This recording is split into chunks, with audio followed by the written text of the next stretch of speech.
Praise the Lord, nakakalimutan ko yung clicker ko. Okay, so praise God. So sino po dito yung natutuwa? Narito ka ngayon sa gabing ito. Amen. Ako po yung natutuwa rin dahil tayo nagkita-kitang muli. Alam ko yung iba sa inyo galing ng work, yung iba sa inyo galing na po kaninang maga at nanood pa ng live kaninang hapon. At ako yung natutuwa dahil tayo ay talagang uhaw na uhaw sa salita ng Panginoon. Amen. Sino po dito yung nakaranas ng meron nangako sa inyo, hindi naman po tinupad? Ang dami, ano po? Namamahalin kita, pero hindi naman na, wala na siya. Ang dami po mga pangako. Sa amin po, meron pa nag-chat pa 2 beses. Pastor, magpapadala ako ng pera sa inyo. Pero wala pong dumating. Okay, inassume ko na lang po, nagkasakit siya. Okay, nagkasakit po siya ng amnesia. Okay. So, pero po ang Diyos nakakatuwa dahil wala pong sakit na amnesia ang ating pong Diyos. Amen? Lahat po ng ating pong mga ginagawa ay Kanya pong natatandaan. Okay, yung ating pong pagpipray, yung ating pong pag-worship, yung ating pong pagpupuyat, yung ating pong pagbibigay, yung ating pong mga pananalangin, yung ating pong pagdidevotion, lahat po yun ay nakatala sa ating po Panginoon. Amen? At nakahanda po ang lahat po ng pagpapala ng Diyos about sa po sa inyo. Palagi po natin, actually po yung blessing po ng Panginoon ay ready naman eh. Sabi niya sa Bible, sabi po niya sa kanya pong salita, God has given us everything in this life for godliness. Okay? So lahat po narito na eh. Every spiritual blessing has already been given unto us. Kaya lang po, ang nangyayari, kaya hindi mo pa natatanggap, inihahanda ka pa ng Panginoon. Amen? Kaya po tayo nag-aaral para maging ready po tayo. Hindi po bibigyan ng Panginoon ng malaking pagpapala, yun pong maliliit na pananampalataya. Okay? Kaya kung gusto mo ng malaking pagpapala, lakihan mo ang iyong pananampalataya. Amen? Praise God. Okay? So, trusting God's promises. Alam niyo po, sa mundong ito, para sa kaguluhan na nangyari 2020, at hindi na po natin po pwedeng maasahan ng economy, hindi na po natin pwedeng maasahan ng gobyerno, hindi na po natin pwedeng maasahan ng ating po mga trabaho dahil isang iglap lang po, pwede pong mawala lahat po ng mga bagay na yan. Pero ang pangako po ng Diyos ay palagi pong tapat. Ito po ay atin pong maasahan. Amen? Praise the Lord. Kaya po, nakakatawa, sabi, in this changing world, only God's promises never change. Kaya let's trust God's promises. Sabi mo sa katabi mo, panghawakan natin ang pangako ng Diyos. Okay? At ganun din po, ang pangako po ng Diyos, hindi lamang po para marinig po natin, mabasa po natin, maideklara po natin, nais ng Diyos na ang mga pangako niya ay maranasan ng bawat isa sa atin. Okay? Kaya it's very important na alamin po natin ang kanya pong pangako po sa atin at ganun din ay atin pong ilagay ang atin pong lubos-lubos na pananampalataya sa kanyang mga pangako. Amen? Okay, praise God. Ano po yung mga pangako po niya? Pangako niya na kung may sakit ka, ikaw ay kanyang pagagalingin. Amen? Pangako niya na kung ikaw ay may kakulangan sa finances, ikaw ay kanyang pagyayamanin. Okay, pangako niya na kung ikaw ay mayroong sumpa, nais ng Diyos na yan ay maputol na sa iyong buhay. Amen? Sa iyo at sa mga susunod mo pang mga lahi. Kaya napakahalaga that we should always be trusting God's promises. Ang pangako po ng Diyos, sabi po sa Bible, is more than 8,000 promises. Ang nakasulat po sa Bible mo, medyo confusing. Ano po, yung iba po 33, iba 20. Pero nag-google uli ako. Chinek ko, ilan ba talaga? It's more than 8,000. And then, ang pangako po niya sa atin is more than 7,000.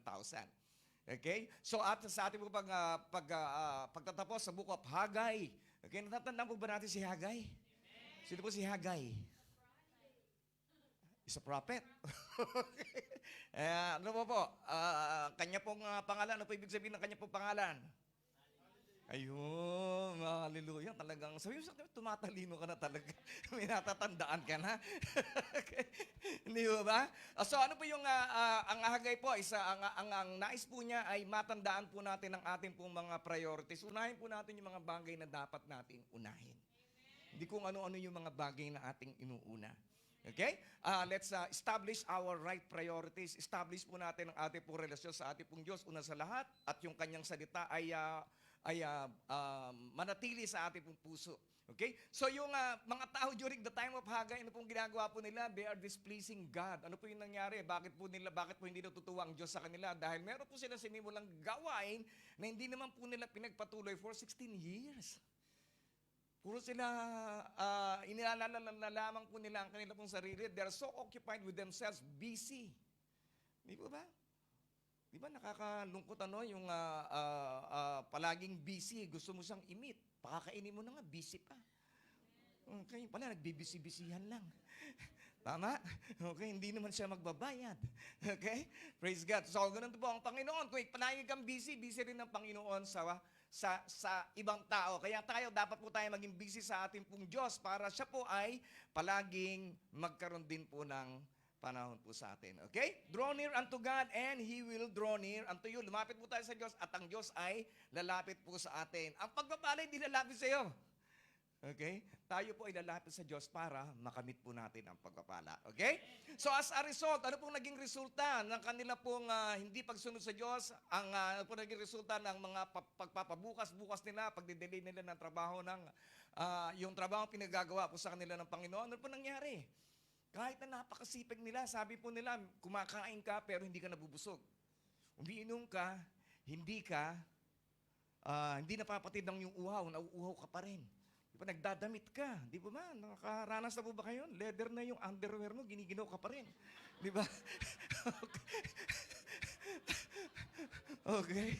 Di po ba? And then ano pa po? At ang bulsa mo, di po ba? Ang bulsa mo ay parang bulsang butas. Okay? Ibig sabihin, kahit anong klase ng trabaho mo, hindi ka umasay-asenso. Wala kang ipon.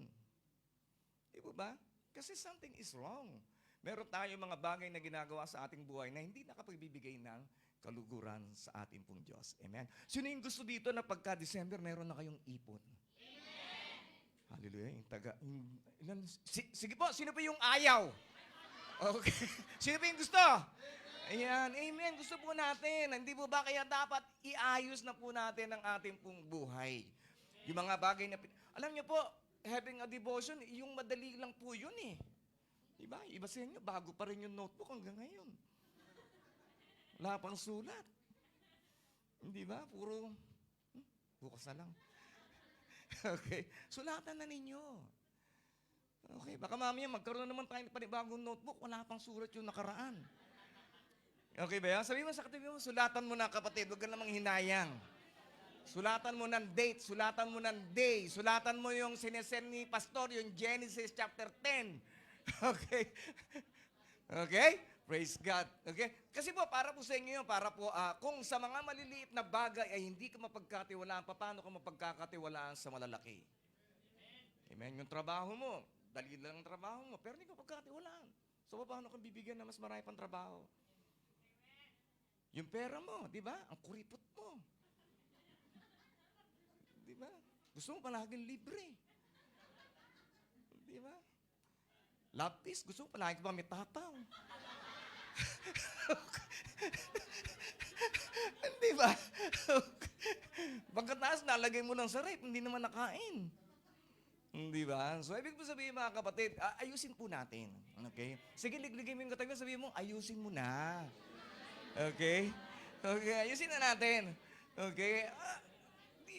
Di po tayo nagkikita araw-araw, di ba? But, is there something na na dapat po nating ayusin, di ba? Meron pa mga bagay na ginagawa ka, pinanonood, sinasabi na hindi nakalulugod sa ating Diyos. Di po ba? So, bantayan natin. Okay? Praise God. Sabi ko, consider your ways. Ano ibig sabihin ng consider your ways? Considering our ways is not a one-time event.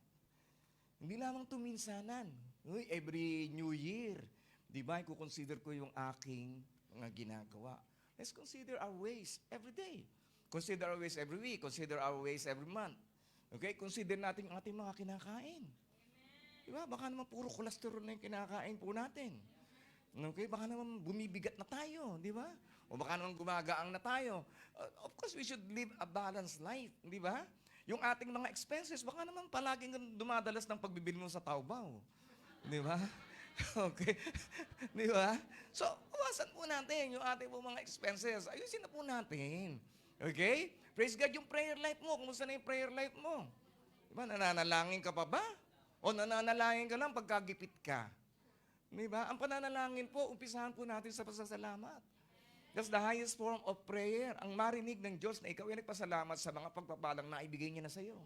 Di ba? Paano ka pagpapalain yung nakaraang pagpapalang pinagkaloob sa'yo, hindi pa na ipagpapasalamat?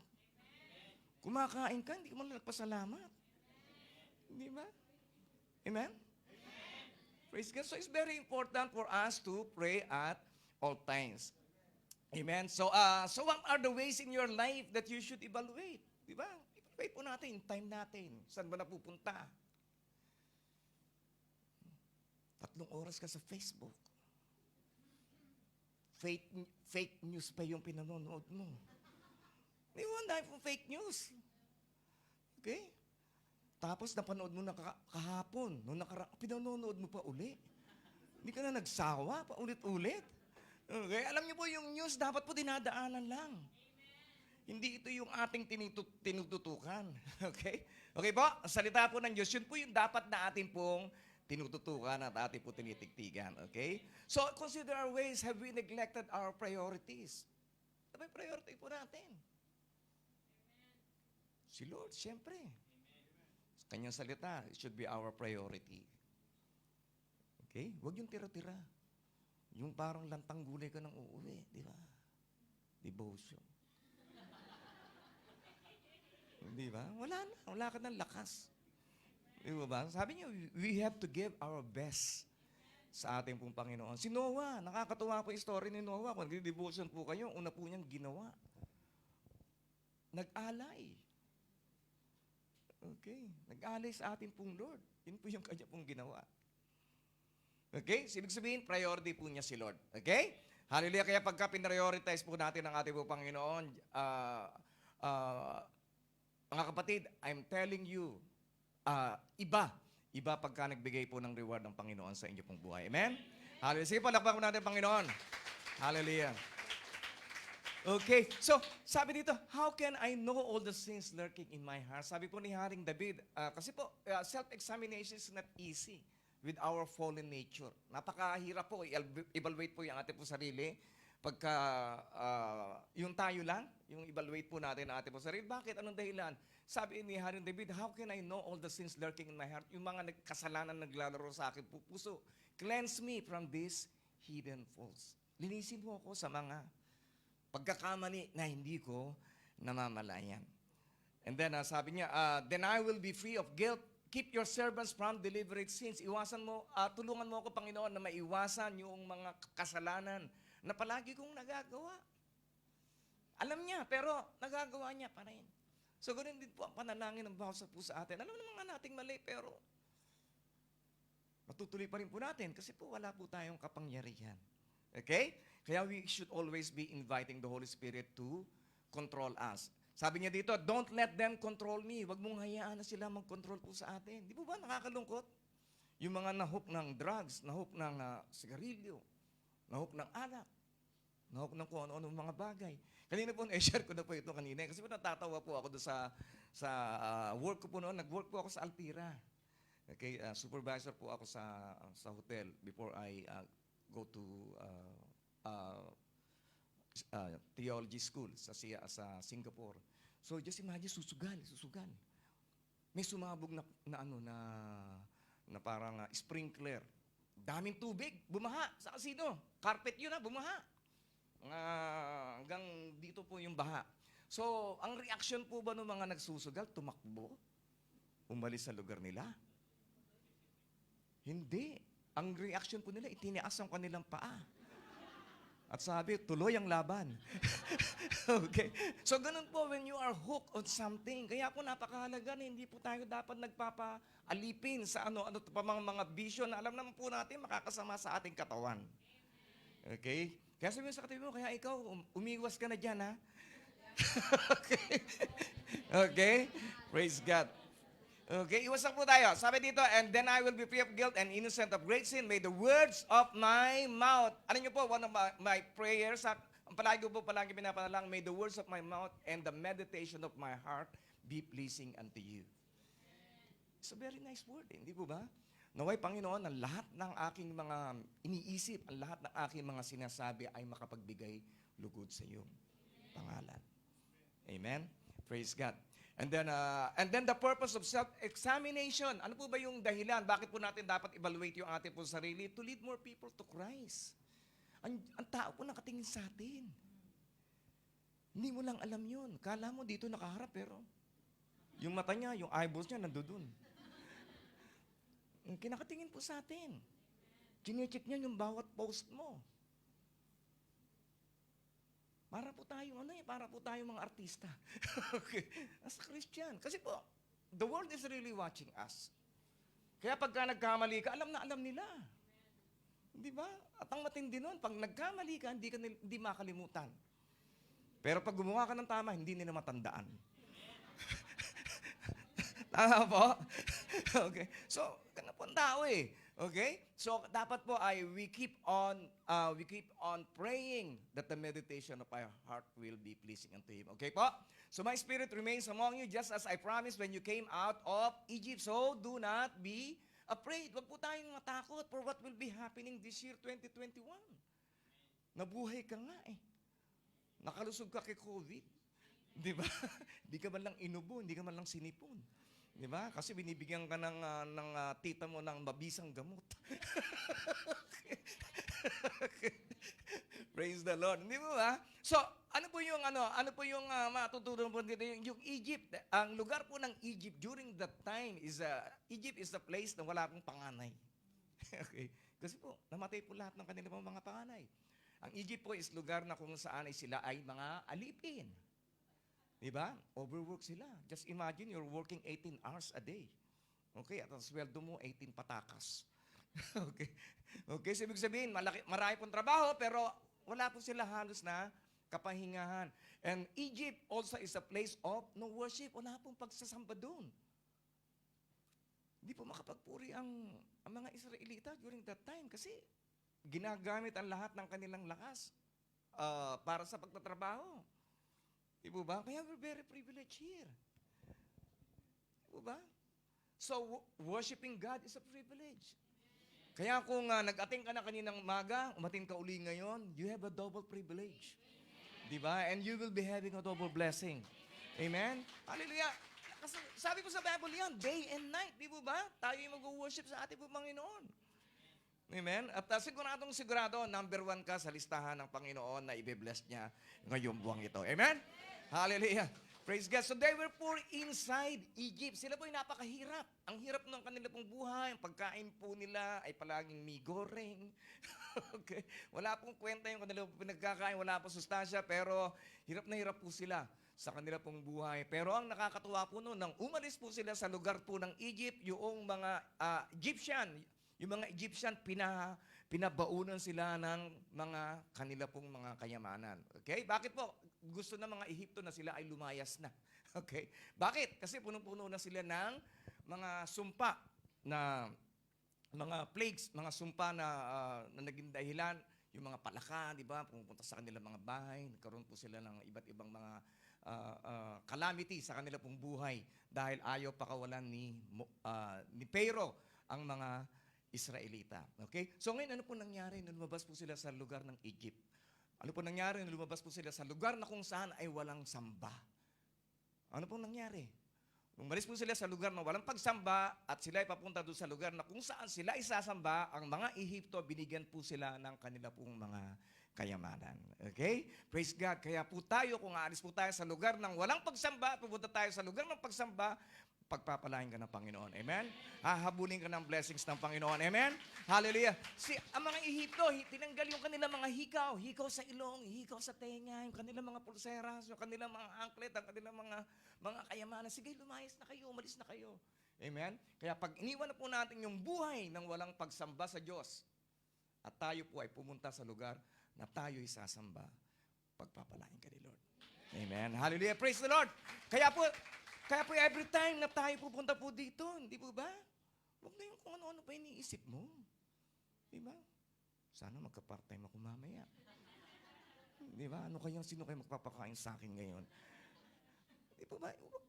Ano na po natin? Itodo na po natin. Nandito ka na rin lang. Di ba? If you're here, be here. Nandito ka na, dimito ka na. Okay, buti na may kausap pa ako isa. Amen? Amen? Praise God. Tama po? Okay, so where there is no worship, there will be evil of all kinds. Tandaan po natin. Pag walang pagsamba, makikita mo doon yung lahat ng klase ng kasamaan. Okay? Lahat ng klase ng mga pang-aabuso. Kaya it's very important that yung ating po mga bahay, gawin po nating lugar ng sambahan. Okay? Wag lang lugar ng tulugan. Wag lang lugar ng kainan. Okay? Gamitin po natin. Nalipat ba? Ay, dalawa kasi yung aking splitter dito eh. Okay. So, kaya pag iniwan na po natin yung buhay ng pagsamba, palagi kang hahabulin ng pagpapala. Amen? Digdig mo yung katabi mo, sabihin mo, iwanan mo na yung lugar ng hindi pagsamba. Okay? Para habulin tayo ng pagpapala ng Panginoon. The silver is mine and the gold is mine, says the Lord of Heaven's army. So wala naman po talaga tayong pag-aari. Trabaho po natin, galing kay Lord po yan. Buhay po natin, galing kay Lord. Lahat po ng hawak po natin, galing kay Lord. Kaya pag may hiningi si Lord, ibigay na po natin. Okay? Huwag na po tayong magkuri-kuripot kasi pwede naman yung kunin yan eh. Di ba? Pwede naman yung kunin yan eh. Kaya, huwag na tayong magmatigas, huwag na po tayong maging matigas ang ulo. Okay? Alam niyo po, there's a study na kung ang lahat ng mga mayayaman, halimbawa, isang milyonaryo, pinamigay po niya yung kanyang kanyamanan. Okay? Within a period of time, yung kanya pong ibinigay ay babalik din uli po sa kanya. Okay? So what more sa ating pong Diyos? Yun po yung nais po ng Diyos na tayo po ay palagi po nagbabalik po sa Kanya. Amen? Hallelujah. Praise God. At saka, tandaan po natin, God will not ask something from you that is not His. Hindi po siya hihingi sa iyo ng mga bagay na hindi naman galing sa Kanya. Okay? Ang inihingi lamang po niya ay yun pong portion, no? Kung saan ay makapaglaan po tayo. Yung hindi po, it's not only about the money. Yung oras po ninyo. Lakas ninyo. Habang bata po tayo, mag-serve po tayo. Okay? Hindi yung pagka lulugo-lugo ka na, dahil mo ng rayuma. Di ba? Pastor, sige. Pag may bubuhatin, may rayuma ka na nga eh. Okay? Kaya habang malakas pa po tayo, mag-serve po tayo kay Lord. Amen? And then, si Abraham po, hiningi niya si Isaac. Okay? Actually po, ang pagpapala ng Lord, minsan hindi po sa ating pong buhay, doon po sa ating pong mga anak at sa ating pong mga magiging anak. Okay? Isa lang po yung naging anak po niya, si Isaac. Pero yung apo niya, yung tinawag na Israel, kundi si Jacob. Amen? Kaya yung ginagawa mo ngayon, kapatid, wag mong, although na merong grace si Lord, na i-bless ka niya, ang more blessing ay doon sa mga magiging anak mo at sa magiging anak ng mga anak mo. Amen? Hallelujah. Kaya kung mahal po natin ang ating pong mga anak at saka yung ating po mga magiging apo, let's continue to worship God. Ngayon na po tayo mag-establish. Ngayon na po tayo magsilbi. Ngayon na po tayo sumunod. Okay? Dahil ang pagpapala ay hindi lamang magiging para sa mga susunod mo pang mga saling lahi. Amen? Hallelujah. Praise God. Kaya kung mahal po natin ang ating pong pamilya, just like na sharing kanina ni Sister Angie, di po ba? Ano po tayo? Mag-serve po tayo. Gawin po natin yung pinanggagawa ni Lord. And then, pag binless tayo ni Lord, i-bless din po yung ating po mga mahal sa buhay. Okay? Praise God. And then, praise the Lord. Kaya po, yung sa ating po pag-aaral, ano po? Be different and seek God daily. Pastor, hirap naman yan. Seek God daily. Araw-araw. Araw-araw ka nga nagpe-Facebook. Ba't hindi mahirap yun? Bakit hindi? Kasi gusto mo yun. Di ba? Huwag naman yung palaging gusto mo, dapat yung gusto ni Lord. Okay? Kasi pagka yung gusto ni Lord, meron reward ka. Pagka yung gusto mo lang, minsan wala. Di ba? Kung gusto mo lang nasusunod palagi, wala mangyayari sa ating pong buhay. Kaya, dapat po ay sundin po natin ang ating pong Diyos. Sino ba sa inyo dito yung gusto yung blessing nyo lang paminsan-minsan? Yung tuwing Pasko lang. Okay? Isang bimpo. Okay, isang sabon. Okay, ayaw po natin yun. Tama po? Gusto po natin kung yung blessing, honestly speaking, ako po, kung gusto ko po ng pagpapala, gusto ko yung araw-araw. Ewan ko sa inyo. Sinyo ba dito yung gusto every year or every month? Gusto natin araw-araw. Tama po? And then, by the way po, mga kapatid, ang blessing po is not only about money. Hindi lamang po yung trabaho, hindi yung nagka-boyfriend ka, blessing. Okay, hindi po yun ang blessing. Ang blessing po, hindi lamang po yung career, hindi po yung may maayos kang pamilya. Ang blessing, hindi lamang po yung walang nag-text sa'yo, humingi ng pera. Ang blessing, mga kapatid, is the presence of God in our life. Okay, palagi po natin naisip na yung presensya ng Diyos ay nasa sa atin. Nasa sa ating tahanan, nasa sa ating church. Amen? Yun po yung all package eh. Pagka meron kang presensya ng Diyos, meron kang kapayapaan. Pagka meron kang presensya ng Diyos, meron kang kagalakan. Hindi mo na kinakailangan humanap ng kung ano-ano mga bisyo para paligayahin ka. Okay? Kung meron kang, kung nasa iyo ang presensya ng Diyos, palagi kang meron pag-asa. Kung meron kang presensya ng Diyos, hindi ka matatakot kahit ano mangyari sa 2021. Amen? Kahit na si COVID-91 pa yung dumating. Amen? Hallelujah, hindi po tayo matatakot. Bakit nasa sa atin ang presensya ng Diyos? Because whatever happens, hallelujah, tayo ay siguradong ligtas. Amen? Kahit na magsara ang lahat ng mga kasino, mawalan ka na ng employer, hindi ka matatakot dahil hindi ka magkukulang dahil ang Diyos ang magbibigay sa iyo ng lahat-lahat ng iyong mga kailangan. Okay? Araw-araw nga, every second, di ba binibigyan ka nga niya ng hininga? Di ba? So just imagine, di ba, ano pa yung kakainin mo? Mahina ka na ng kumain, 4 na beses ka na kumain. Di ba? Kaya supply ni Lord yun. Okay? At saka sa Macau, wala pong nagugutom. Meron pa nagugutom sa Macau? Di ba? 4 na beses kang kumain, meron ka pang ayuda. Tama. Ako, di ba ba? May ayuda ka pa. Amen? Praise the Lord. Kaya po, fasting, di ba? 1 meal ka lang mag-fast. Okay na yan. Okay, praise God. So seek God daily, hanapin po natin siya. Gamitin po natin yung ating pong devotion book. Kahit na mag-digital, is okay din po yun. As long as you spend time with God. Kasi po, pagka napagpala po ba kayo, sino po ba makikinas? Pastor ba? Di ba kayo rin? Pamilya nyo, makikinabang. Amen? Sige, sabihin sa katabi mo, bukas, simulan ko na. Okay, praise God. Yung mga nagsimula na, tuloy-tuloy nyo lang. Okay? Praise the Lord. So, and then, be different. Know that God blessed His obedient children. Okay, sino po ba yung pinagpapala ng Diyos? Siyempre po yung mga anak niya masunurin. Walang naman magpala ang Diyos ng mga anak niyang pasaway. Di po ba?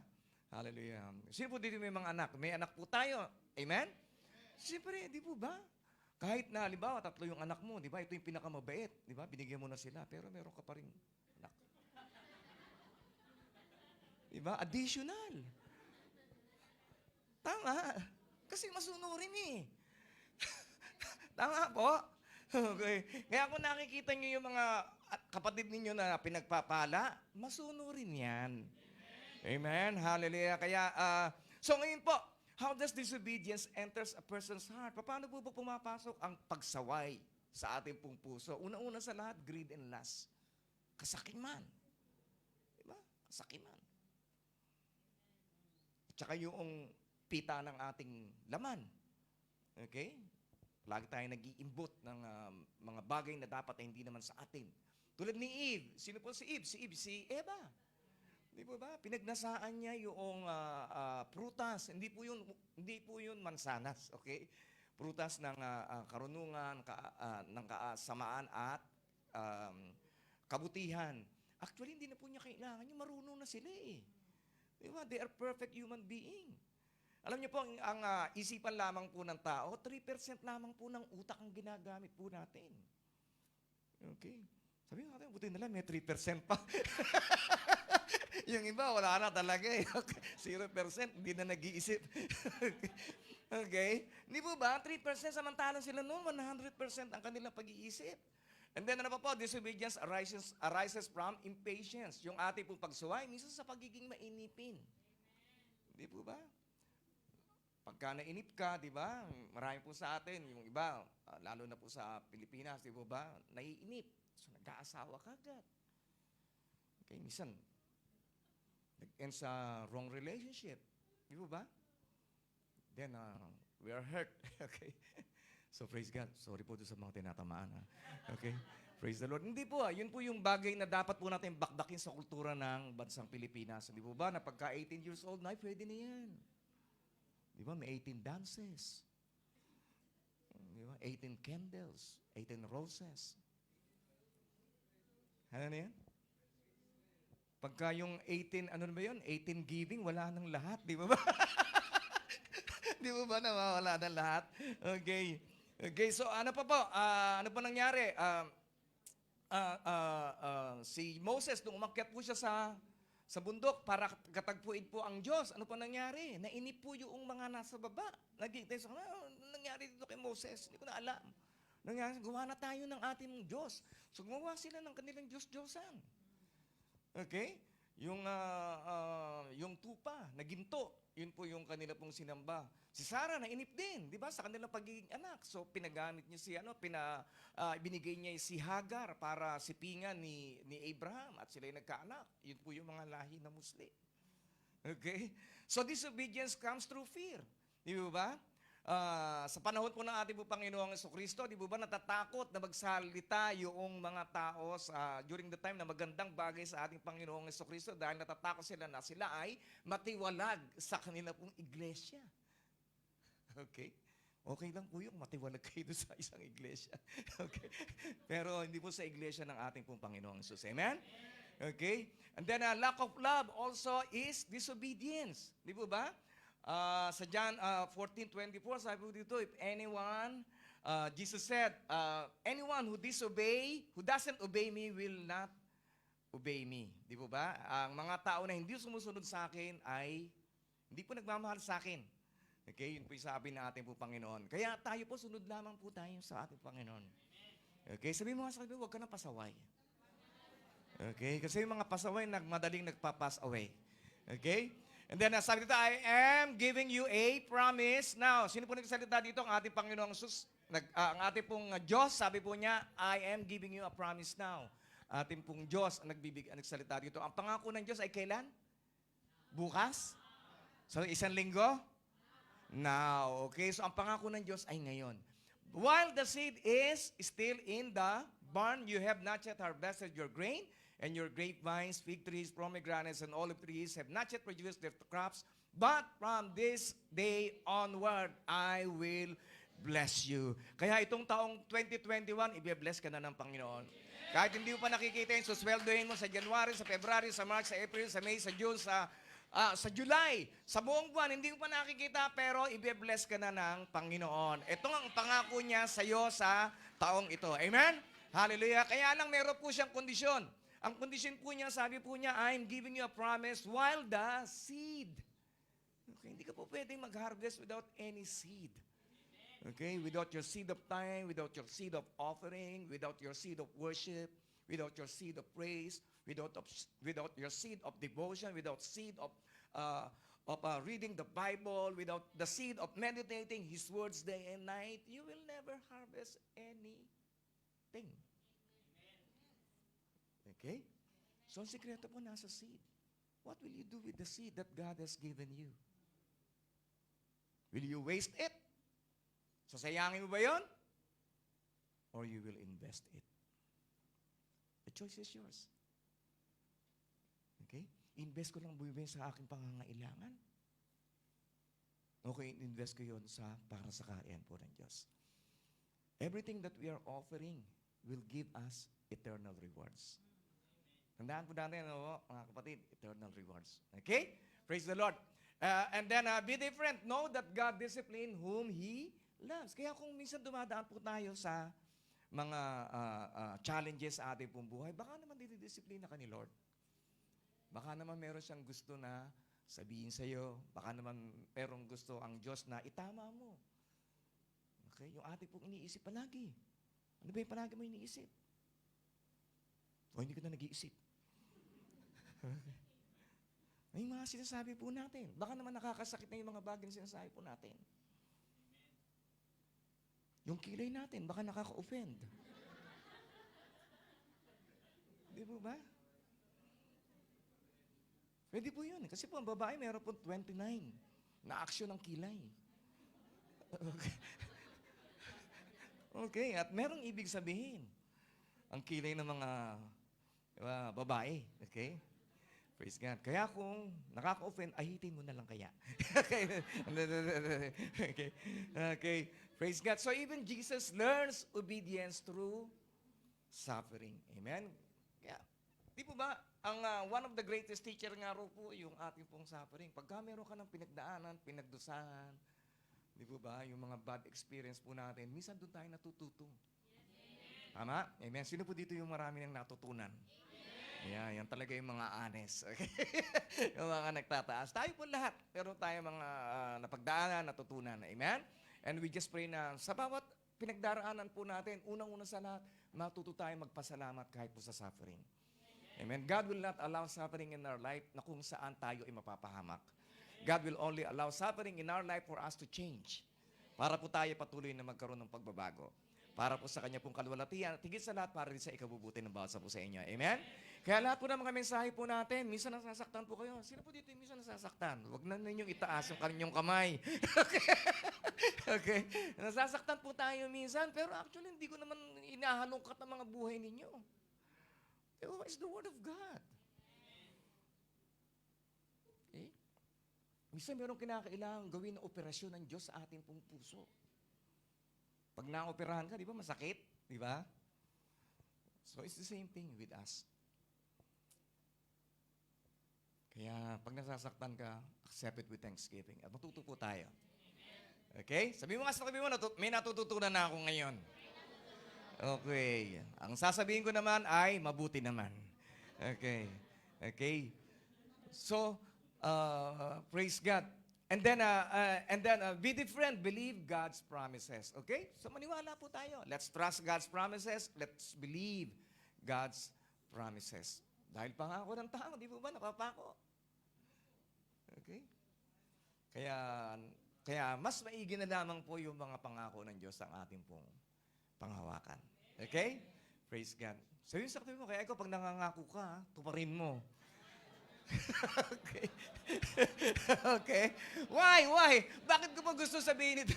Okay? Wala.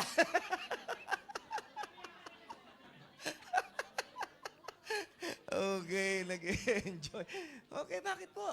Kasi po, yung tumutupad po ng mga pangako is becoming Christ-like. Di po ba? Okay? Yun po yung pagiging Christ-like. Ibig sabihin, lalo tayo nagiging kamukha ng ating Panginoong Kristo once we promise and then we do it. Okay? Okay, and then on the same day, parang mapahaba yata ako. Introduction pa lang yun eh. Okay? On the same day, December 18, the Lord sent this second message to Haggai. Okay? So, sometimes God uses channels to speak words of prophecies, tongues, and interpretation and words of wisdom and knowledge. He gave a message to Haggai. So, gumagamit po ang Diyos ng mga mensahero po niya. Okay? Here, I'm your messenger here. And I keep on praying na yung mensahe ng Panginoon ay marinig ko ng malinaw. Okay? Kasi pagka hindi malinaw, ligaw tayong lahat. Kaya you must be praying for me as well. Okay pa? And then tell Zerubbabel, the governor of Judah. So, sino po si Zerubbabel? Governor of Judah. Tama. Okay? Tama. Okay? Siya rin po yung nasa lineage po ng ang ating po Panginoong Hesus. Isa po siya doon sa generation. Okay? Mabasa po natin yan sa Matthew chapter 1 verse 12. And then sabi dito that I am about to shake the heavens and the earth. 2020 is the year of shaking. Shaking is about wake-up call. Di ba? Yun na kung saan tayong lahat ay ginigising ng Panginoon. Gumising ka na. Tama na yung mga kalokohan mo. Di ba? Ituwid mo na yung buhay mo. God is shaking us. Okay? Pero nakakatuwa po, sabi po sa Hebrews chapter 12:28, but you belong to a kingdom that is unshakable. Okay? Ang kaharian po natin, ang syudad na ating pong tinutuluyan ay walang iba, ay hindi po magagalaw. Amen? Dahil this is the kingdom of God. And then let us be thankful. Tayo po ay patuloy magpasalamat and please God by worshiping Him with holy fear and awe. Kaya magpatuloy lamang po tayo mag-worship. Okay, let's worship. May pera ka? Worship. Wala ka pera? Worship. May trabaho ka? Worship. Wala kang work? Worship. Puyat ka? Worship. Mahabang tulog mo, sumobra na, 12 oras? Worship. Okay? Every day we should be worshiping God. Sa umaga, mag-worship. Sa hapon, mag-worship. Sa gabi, mag-worship. Okay? Alam niyo po, one of my prayer, binigay ng Holy Spirit, prayer ko po, Holy Spirit, I pray that you will give me a 24/7 gratefulness of your goodness, of your greatness, of your grace, of your mercy, of your blessings upon my life. Amen? Okay? Kahit natutulog ako, I want my mind, my consciousness to be thanking God. Posible ba yun? Okay. Sa isipan po natin, parang imposible, hindi po ba? But it's my prayer. Okay? And you can have your own prayer too, if you like. Kung gusto nyo, 23 hours lang, pwede rin naman. Okay? Praise God. And then I will overthrow royal thrones, I destroy the power of foreign kingdoms, I will overturn their chariots and riders, the horses will fall and their riders will kill each other. Ito po yung ito po yung mga unbeliever, ano po? Okay, kaya po napakahalaga na tayo po ay nasa kamay po ng Panginoon. Okay? At ito po yung pangako ng sabi dito, but when this happens, says the Lord of heavens. Sabi dito, heaven's armies, I will honor you, Zerubbabel, son of Shealtiel, my servant. I will make you like a signet ring on my finger, Jesus, says the Lord. For I have chosen you, I, the Lord of heaven's armies, have spoken. So mga kapatid, hindi po siya tinawag na Zerubbabel, governor of Judah. Tawag ko sa kanya Zerubbabel, my servant. Okay? Serving God is a great honor, mga kapatid. Okay? Jesus is a servant. Actually, he's not only a servant, a suffering servant. If we really want to become more and more like Jesus, we should become a servant. Sa langit, wala pong tinatanggap na boss doon. Tinatanggap po doon, welcome, good and faithful servant. Amen? Kaya po, serving God is a great privilege. Serving God is a great honor. Kaya po nagpapirma po tayo ng recommitment of our service unto God. Kasi po, it's for your benefit. It's for your benefit. Si Sister Estela, magmula kanina ng maga, hapon, nandito pa rin siya. Gabi, medyo naawa na ako. Gusto ko lang sabihin sa kanya na, pahinga ka na. Ako na lang. Kaya lang, gusto niya talagang ma-receive yung privilege ng service. Amen? Nakaka-enroll ba yan? Doctorate, PhD. Amazing. Kaya ipagpe-pray ko na lang siya palagi. Okay? So, praise God. So, we are here to become an example unto you. Okay? Yung mga kasalanan nung nakaraan, wag na po natin yung gayahin. Gayahin po natin yung mga manggaganda na po pwede natin gawing mabuting halimbawa. Naka-heater ba tayo? Okay. Praise God. Okay, praise God. Naka-heater nga. Okay, para tayo nag-usap lang sa bahay, no? Okay, praise God. So, tandaan po natin, mga kapatid, ano po? After the storm, there is a sure blessing. Okay, tandaan po natin, ano po? Tulad po nangyari kay Noah, di po ba? Sabi kay Noah, I will bless you and your sons. Di po ba? Kailan po nangyari yun? Pagkatapos po ng baha. Kaya kung meron ka mga pinagdaraanan ngayon, mga kapatid, there is a sure blessing. Nakasunod. Ngayon naman kung, sige po, panapakuha natin, Panginoon. Kung super flood, super storm, super bagyo ang tinagdaraanan mo, super blessing din ang mararanasan mo. Amen? Hallelujah. Kaya, so sa ilan po sa atin naniniwala dito na pinili ka ng Diyos? Amen. Hallelujah. Pinili po tayo ng Diyos. We are called. Di po ba? Dati, ang buhay po natin ay parang walang kwenta, walang purpose, pero pinili po tayo ng Diyos para magsilbi po sa Kanya. And together, we'll build this kingdom here on earth. Amen? Hallelujah. Ano po ibig po sabihin? Ibig po sabihin, mga kapatid, na si Jesus po yung hari po natin eh.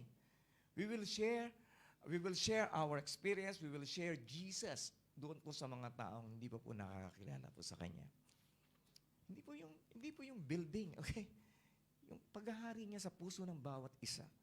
Yun po yung atin pong pagtutulong-tulungan gawin. Amen po? Sige po, let's all stand up. Tayo po lahat tumayo. Hallelujah. Hallelujah. Hallelujah. Panginoon, once again, we just want to thank you for your wonderful message and to us for your great reminder, O God, that we should continue the work of building your kingdom here on earth. And we believe, Lord God, by the power of your Holy Spirit, by the power of your might, nothing will be impossible unto us. Hayaan mo, Panginoon, na maging buhay palagi ang iyong salita sa aming pong puso. Palagi po naming maalala, palagi po naming maisip ang iyong mapagpalang salita upang maisulong namin ang sinimulan mo sa aming pong gawain, sa aming pong buhay, sa aming pong church. Lord, we thank you, Lord God. We're very grateful that you have called us, that you have chosen us to become a royal priesthood, a holy nation, a people belonging to you, that we may declare the praises, the worship that belongs to you. Thank you, Lord God, for your goodness and your faithfulness upon our life, upon our church, O God. And this year, 2021, Panginoon, we completely entrust it unto you. Panginoon, dinadalangin din namin ang lahat po ng mga prayer requests na naririto sa basket, Lord. You know every one of them. Alam mo ang desire ng kanila pong mga puso. Di man po namin maisa-isang mabasa ang mga prayer request na ito. Ngunit alam ko, Panginoon, nabatid mo. Bago pa lamang po nila isulat, Panginoon. Alam mo na ang kanila pong ninanais na mangyari ngayong 2021. Lord, just continue, Lord God, to grant the desires of their hearts. Whether it be healing, whether it be finances, Lord. Whether it be provision. Whether it be, Lord, hallelujah, a lifetime partner. We just bring it all unto you. And we know that you are a God who answers prayers. Hallelujah. Hallelujah. Let's worship the Lord.